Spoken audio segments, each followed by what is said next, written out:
पाकिस्तान पहुंचकर कश्मीर कश्मीर क्यों चिल्लाने लगे हैं अज़रबैजानी राष्ट्रपति। जानेंगे क्या है मामला। तो वहीं दूसरी तरफ भारत ने चाइना को दूसरी सबसे बड़ी चोट दी है। जियोपॉलिटिक्स में बहुत कुछ चल रहा है, हमेशा की तरह जानने को मिलेगा बहुत कुछ। आइए जानते हैं इन खबरों को विस्तार से। पाकिस्तान की आधिकारिक यात्रा पर पहुंचे अज़रबैजान के राष्ट्रपति इल्हाम अलीयेव ने एक बार फिर कश्मीर का राग अलापा है। उन्होंने कश्मीर मुद्दे पर पाकिस्तान के रुख का समर्थन किया है और संयुक्त राष्ट्र सुरक्षा परिषद के प्रस्तावों की बात की है। इस दौरान उन्होंने भारत का बिना नाम लिए आरोप लगाया है कि कश्मीरियों के अधिकारों का अनदेखी और उल्लंघन हो रहा है। ये पहली बार नहीं है जब अलीयेव ने कश्मीर पर पाकिस्तान का समर्थन किया है। हालांकि हर बार भारत ने अज़रबैजान को करारा जवाब देकर उसकी बोलती बंद की है। माना जा रहा है कि अलीयेव भारत अर्मेनिया दोस्ती से चिढ़े हुए हैं और इसीलिए पाकिस्तान पहुंच कश्मीर मुद्दा उठा रहे हैं। अलीयेव ने कहा कि आज पाकिस्तान और अज़रबैजान के बीच भाईचारे के रिश्ते इसी बुनियाद पर टिके हुए हैं। हम भाई हैं, हम दोस्त हैं, हम हर मुद्दे पर, हर अंतर्राष्ट्रीय संस्था में, हर अंतर्राष्ट्रीय मामले पर एक दूसरे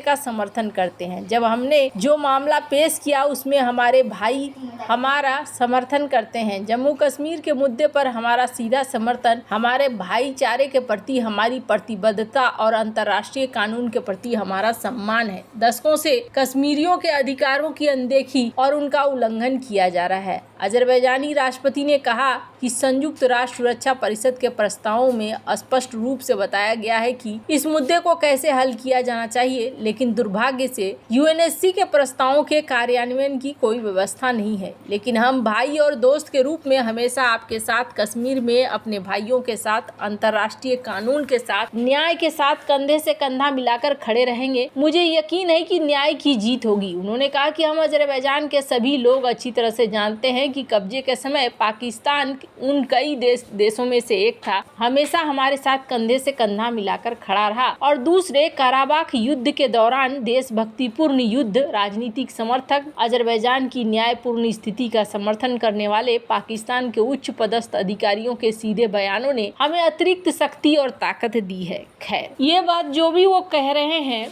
वो यहाँ पर $2 बिलियन का निवेश लेकर आए हैं। मन में कई तरह की सोच लेकर आए हैं कि आगे बढ़कर यहाँ भारत के खिलाफ बोलेंगे।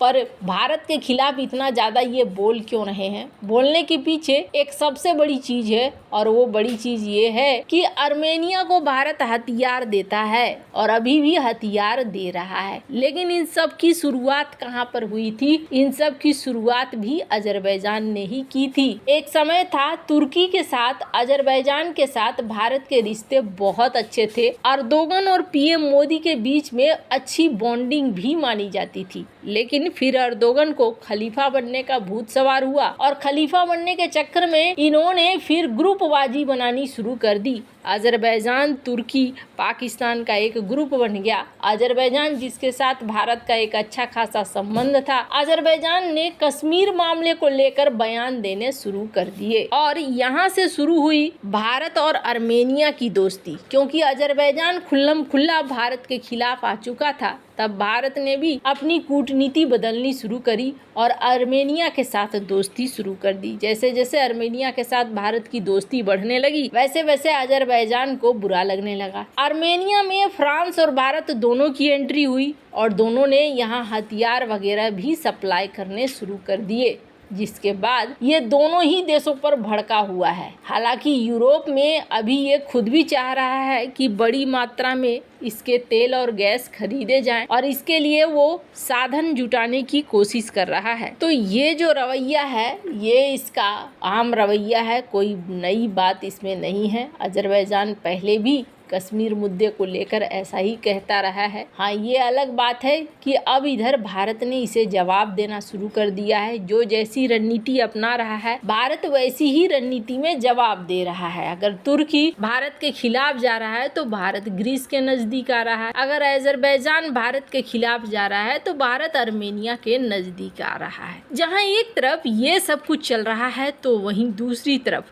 अगर बात करें इस वक्त चाइना की सबसे बड़ी प्रॉब्लम क्या है, तो आपको सीधे सीधे आंसर आएगा। चाइना की इस वक्त सबसे बड़ी प्रॉब्लम है वहाँ का रियल इस्टेट, और ये बात भी सही है। हालांकि ये माना जाता है कि छोटा प्रॉब्लम ही है, थोड़े कुछ दिनों का प्रॉब्लम है, लेकिन जितने भी दिनों का ये प्रॉब्लम है ये चाइना को सांस लेने नहीं दे रहा है और चाइना इससे परेशान हो रहा है। स्क्रीन पर एक आर्टिकल देखिए। चाइना में एक मीटिंग होने वाली है नेक्स्ट वीक, और इस मीटिंग में जो सालाना बैठक है, इस सालाना बैठक में सबसे बड़ी चर्चा किस चीज पर होने वाली है? रियल इस्टेट सेक्टर पर। और एक समय था जब चाइना ने अपने रियल इस्टेट सेक्टर को बहुत ही तेजी से विकसित किया था। स्क्रीन पर एक आर्टिकल देख रहे हैं, ब्लूमबर्ग का ये आर्टिकल है। चाइना के रियल इस्टेट टाइकून्स ने करीब 100 बिलियन डॉलर का नुकसान किया, जो चाइना बहुत तेजी से आगे बढ़ता चला जा रहा था। सिर्फ इतना ही नहीं,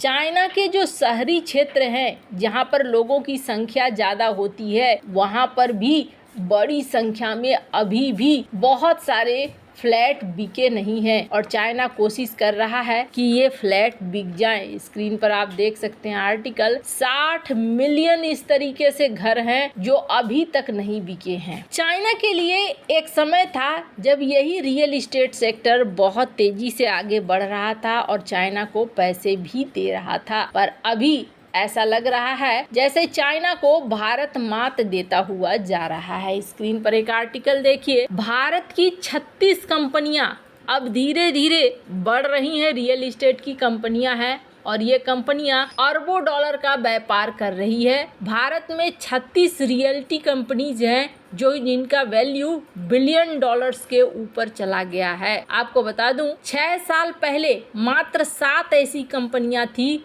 लेकिन हुरून रिसर्च इंस्टीट्यूट के मुताबिक अभी करीब 36 ऐसी कंपनियां हैं जिनके वार्षिक आय बहुत ही तेजी से बढ़ चुका है। पहले चाइना में 100 ऐसी कंपनियां थी जिनका मूल्यांकन बिलियन डॉलर के ऊपर किया गया था, लेकिन कुछ ही सालों में अब 30 ही कंपनियां बची हैं। और जहां तक बात है, पहले 500 ऐसी कंपनियां थी जो 3 बिलियन डॉलर का अपना वैल्यूएशन रखती थी, अब वहां पर 50 से ये अकेले 10 को पहुंच गई हैं। वहीं भारत की बात करें तो भारत में मुंबई से 33 कंपनियां हैं, बेंगलुरु से 15 कंपनी है, न्यू दिल्ली से 14 कंपनी है और गुड़गांव से 10 कंपनी है। और ये इंक्रीज हर साल हो रहा है, करीब 30% दर से हर साल ये बढ़ते चले जाते हैं। इनमें सबसे टॉप की 2 लाख करोड़ की DLF है, उसके बाद मैक्रोटेक डेवलपर है और कहा जा रहा है इसमें अदानी रियल्टी भी टॉप 10 में है, ताज ग्रुप भी इसमें लिस्टेड है। बहुत तेजी से ये आगे बढ़ती जा रही हैं भारत की कंपनियां। इसके अलावा छिटपुट कंपनियों की बात करें तो बहुत सारी कंपनियां हैं भारत में रियल एस्टेट की जो बहुत ही तेजी से आगे बढ़ रही हैं और जल्द ही भारत चाइना को इस मामले में पछाड़ कर आगे निकल जाएगा। पर इस मामले में भी ध्यान देना होगा, आर्थिक स्थिति गड़बड़ाई तो कहीं भारत का हाल भी चाइना की तरह न हो जाए। शैडो बैंकिंग इन सब से सबक लेना जरूरी है। वैसे आपको क्या लगता है, इन सब मामले में आपकी क्या राय है? कमेंट कर जरूर बताएं। जल्द मिलते हैं अगले वीडियो में नई खबर के साथ।